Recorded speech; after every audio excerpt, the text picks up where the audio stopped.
নমস্কার, আমি পূজা সরকার। সবাই কেমন আছেন? আশা করি সবাই খুব ভালো আছেন। আজকে আমি এমন একটা সেন্সিটিভ টপিক নিয়ে আপনাদের সঙ্গে আলোচনা করতে এসেছি, যেটা প্রত্যেকটা মেয়েকেই প্রচণ্ডভাবে বদল করে। আজকের দিনে দাঁড়িয়েও মেয়েদের জন্য ওয়াশরুম ফেসিলিটি যে কতটা খারাপ তা মনে হয় কারোরই অজানা নেই।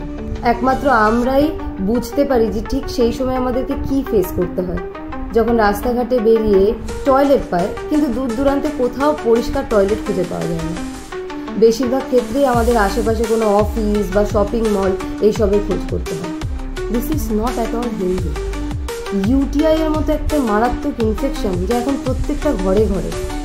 এই প্রবলেমটা সম্পর্কে আমরা সবাই ওয়াকিবহাল হই, কিন্তু এটা নিয়ে কখনো কোনো প্রতিবাদ হয় না। এইভাবে মুখ বুজে মেয়েরা কতদিন আর সহ্য করবে বলুন?